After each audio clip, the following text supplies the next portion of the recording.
टिशुनगर रियासत के एक छोटे से गांव में हरिराम नाम का एक मेहनती और ईमानदार किसान अपनी पत्नी अर्चना के साथ खेत में काम कर रहा था।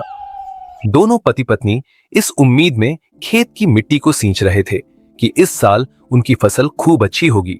हरिराम के दिल में संतोष था कि उनकी मेहनत जरूर रंग लाएगी और अर्चना के दिल में अपने पति के लिए प्यार।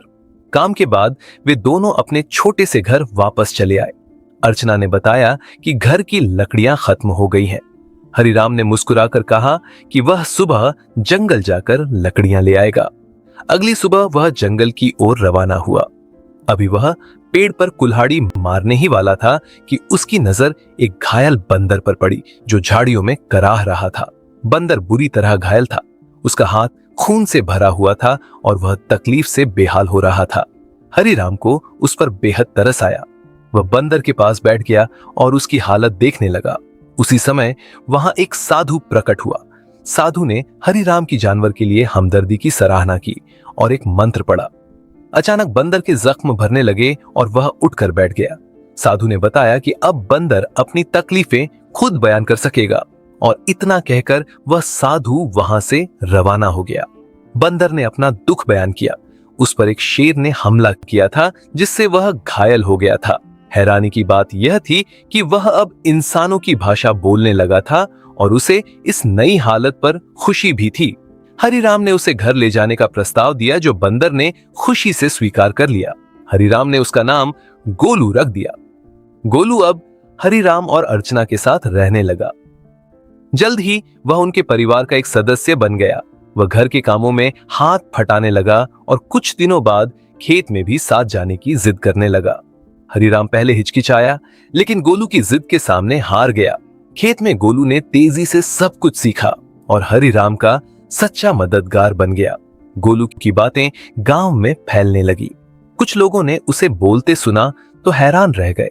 ये बात जमींदार चौधरी के कानों तक भी पहुंची जो अरसे से हरिराम की जमीन पर नजरें गड़ाए बैठा था।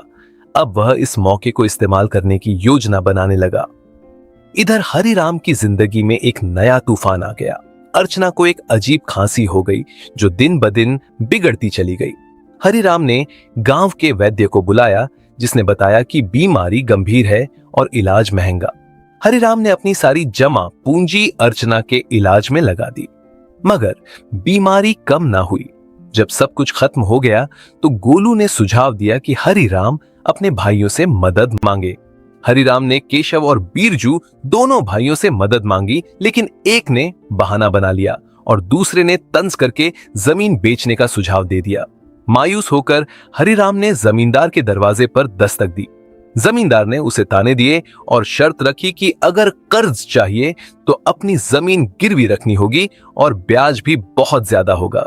गोलू को यह सब जुल्म लगा। उसने हरिराम को रोकने की कोशिश की मगर हरिराम की आंखों के सामने सिर्फ अर्चना की जान थी। फिर गोलू ने एक फैसला किया। वह अकेला जंगल की ओर निकल गया। साधु महाराज को तलाशने पूरी रात गुजर गई और हरिराम और अर्चना बेचैन रहे। लेकिन सुबह जब सूरज निकला गोलू वापस आ गया, हाथ में चमकती हुई जड़ी बूटी लिए। उसने बताया कि वह साधु महाराज के पास गया था जो उसकी फरियाद सुनकर यह दवा दे गए। अर्चना ने जड़ी बूटी ली और कुछ ही देर में उसकी तबीयत हैरान कर देने वाले तरीके से बेहतर होने लगी। हरिराम की आंखों में खुशी के आंसू थे। गोलू ने बताया कि साधु ने बीज भी दिए हैं, चमत्कारी बीज। अगर वे खेत में बो दिए जाए तो ऐसी फसल उगेगी जो पूरे इलाके में पहले कभी ना देखी गई हो। साथ ही साधु ने एक नसीहत भी दी, जब वक्त अच्छा हो जाए तो दूसरों की मदद जरूर करना। हरिराम, अर्चना और गोलू ने मिलकर खेत जोता, बीज बोए। थोड़े ही दिनों में खेत में सोने जैसी फसल लहराने लगी। गांव के लोग हैरान रह गए।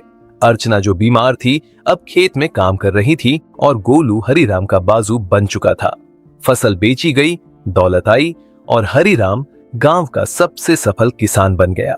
लेकिन वह साधु की नसीहत को नहीं भूला। अब वक्त था वादा निभाने का। हरिराम और गोलू ने अपनी कमाई का एक बड़ा हिस्सा उन गांव वालों का कर्ज उतारने में लगा दिया जो जमींदार के जाल में फंसे थे। बंदीसर, भोलू, रज्जू एक एक करके सबने अपनी जमीनें वापस हासिल कर ली।